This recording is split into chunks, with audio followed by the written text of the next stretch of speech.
ជំរាបសួរពុកម៉ែបងប្អូនទាំងអស់គ្នាថ្ងៃនេះមករំបងប្អូនមកទស្សនាពីទេសភាពនៅតាមដងទន្លេនៅខាងខេត្តស្ទឹងត្រែងអញ្ចឹងណាបងប្អូនគឺថាទេសភាពត្រជាក់ភ្នែកបងប្អូន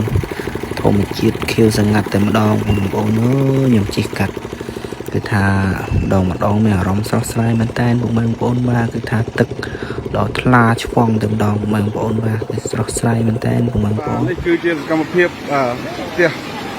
របស់ជីវរដ្ឋដែលត្រូវរុះរើទឹកគឺលហលហេវខ្លាំងមែនតើបាទគណៈកម្មាធិការគ្រប់គ្រងគ្រោះមហន្តរាយខេត្តក្រចេះបើកកិច្ចប្រជុំដើម្បីពិនិត្យផែនការត្រៀមបំរុងសម្រាប់ឆ្លើយតបបន្ទាន់ដល់ប្រជាពលរដ្ឋងាយរងគ្រោះគណៈស្ថានភាពទឹកទន្លេមេគង្គជិតដល់កម្ពស់ទឹកប្រុងប្រយ័ត្នលោកកុងគំនីអភិបាលរងខេត្តនិងជាប្រធានលេខាធិការដ្ឋានតំណាងឯកឧត្តមវ៉ាថនអភិបាលខេត្តនិងជាប្រធានគណៈកម្មាធិការគ្រប់គ្រងគ្រោះមហន្តរាយខេត្តអញ្ជើញដឹកនាំកិច្ចប្រជុំគណៈកម្មាធិការគ្រប់គ្រងគ្រោះមហន្តរាយខេត្តដើម្បីពិនិត្យលើផលប៉ះពាល់ដោយសារចំនួនទឹកភ្លៀងនិងទឹកទន្លេមេគង្គក្នុងការត្រៀមអន្តរាគមន៍ជួយសង្គ្រោះនិងចុះពិនិត្យស្ថានភាពទឹកលិចលង់ផ្ទះសម្បែងរបស់បងប្អូនប្រជាពលរដ្ឋក្នុងភូមិរើមឃុំដាស្រុកចិត្តបុរីខេត្តក្រចេះនាព្រឹកថ្ងៃទី28ខែកញ្ញាឆ្នាំ2025លោកកុងគំនីអភិបាលរងខេត្តនិងជាប្រធានលេខាធិការដ្ឋានមានប្រសាសន៍ថាគណៈកម្មាធិការគ្រប់គ្រងគ្រោះមហន្តរាយខេត្តបានចេញសេចក្តីណែនាំដល់រដ្ឋបាលក្រុងស្រុកមន្ទីរអង្គភាពជុំវិញខេត្តស្តីពីវិធានការនិងឆ្លើយតបសង្គ្រោះបន្ទាន់ពីគ្រោះទឹកជំនន់ហើយគណៈបញ្ជាការឯកភាពរដ្ឋបាលក្រុងស្រុកមន្ទីរអង្គភាពពាក់ព័ន្ធនិងរដ្ឋបាលឃុំសង្កាត់ត្រូវចុះពិនិត្យស្ថានភាពទឹកជំនន់នៅតាមមូលដ្ឋានដើម្បីសម្របសម្រួលជួយជម្លៀសសត្វពាហនៈនិងគ្រួសារងាយរងគ្រោះទៅទីទួលសុវត្ថិភាពឲ្យបានទាន់ពេលវេលាពុំមានការបាត់បង់ដល់អាយុជីវិតនិងត្រៀមធនធានសម្ភារៈនិងកម្លាំងអន្តរាគមន៍ដើម្បីត្រៀមឆ្លើយតបសង្គ្រោះបន្ទាន់គ្រប់ពេលវេលានិងតាមដានស្ថានភាពអាកាសធាតុនិងកម្ពស់ទឹកទន្លេមេគង្គគ្រប់ពេលវេលាលោកគង់គំនីអភិបាលរងបានជំរុញដល់មន្ត្រីដែលគ្រប់គ្រងគ្រោះមហន្តរាយឃុំសង្កាត់ប្រមូលព័ត៌មានពីគ្រោះមហន្តរាយនិងវិតម្លៃដល់ផលប៉ះពាល់ឆាប់រហ័សនៃផលប៉ះពាល់និងតម្រូវការចាំបាច់របស់បងប្អូនប្រជាពលរដ្ឋដើម្បីបញ្ជូនមកគណៈកម្មាធិការគ្រប់គ្រងគ្រោះមហន្តរាយខេត្តដើម្បីបញ្ចូលក្នុងប្រព័ន្ធព័ត៌មានទាន់ហេតុការណ៍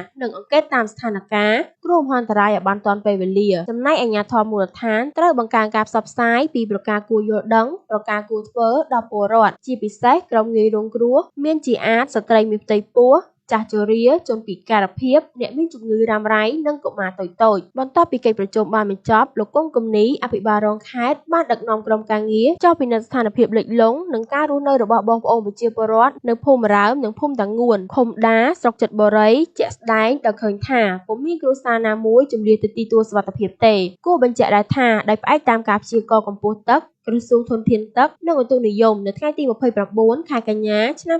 2025ទឹកទន្លេមេគង្គខេត្តក្រចេះមានកម្ពស់ទឹក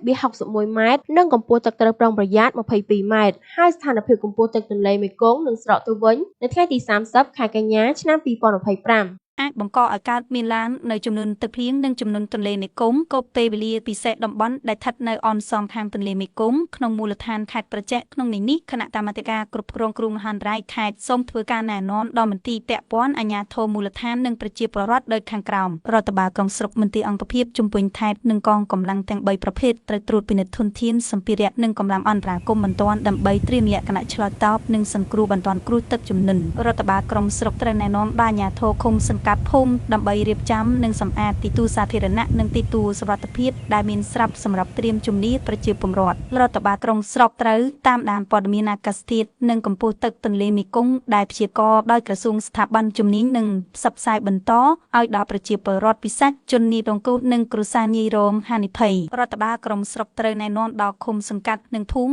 ត្រូវបំពេញទម្រង់របាយការណ៍ទឹកជំនន់ហើយត្រូវធ្វើរបាយការណ៍តាមប្រព័ន្ធទេយ្យការនិងតាមប្រព័ន្ធប្រិស័មមកកាន់លេខាធិការដ្ឋាន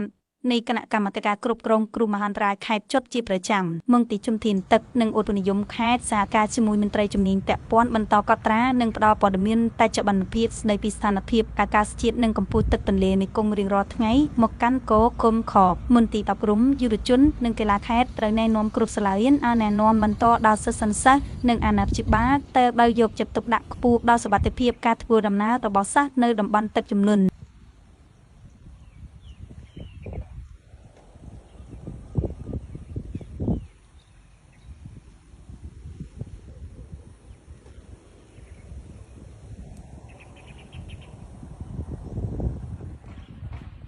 ទឹក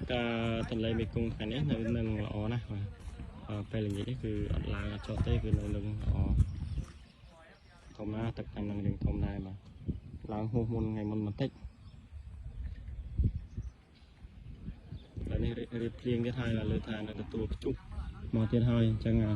អ្នកដងទន្លេមកត្រៀមហើយទៅបាទព្រោះទឹកនេះត្រៀមនៅបកាអសន្នហើយបាទ20ម៉ែត្រចិត្តនេះបាទនោះមើលអូភ្លៀងដល់កនៅខាងលើនោះបាទអរគុណបាទបងប្អូននេះគឺជាទស្សនវិជ្ជានៅភូមិរកាកណ្ដាលសង្កាត់រកាកណ្ដាលទី2បាទនៅខាងមុខនោះគឺក្រុងក្រចេះខេត្តក្រចេះបាទហើយមានកោះត្រង់កោះអីនេះមកទល់មុខគេថាទឹកបឹងហើយទឹកទន្លេក៏ប្រគិគ្នាមែនតើណាបងប្អូនបាទអញ្ចឹងប្រុងប្រយ័ត្នទាំងអស់គ្នាបងប្អូនបាទប្រហែលថ្ងៃនេះគេថាព្យុះមកតគ្នាហ្មងបងប្អូនថ្ងៃនេះទឹកទន្លេមេគង្គបាទមានកម្ពស់20ម៉ែត្រជាងថ្ងៃម្សិលមិញហ្នឹង0ម៉ែត្រ77ជាទស្សនវិជ្ជានៅតាមដងទន្លេមេគង្គបើសិនជាមានចេះតែយើងចេះតែធ្លាក់បាទដីតាមដងទន្លេគឺងាយនឹងបាក់ស្រុតតាមតាមយើងទាំងគ្នាបាទមានការប្រុងប្រយ័ត្នតាមមែនទែនបាទមើលទៅទឹកធំល្បីខ្លាំងណាស់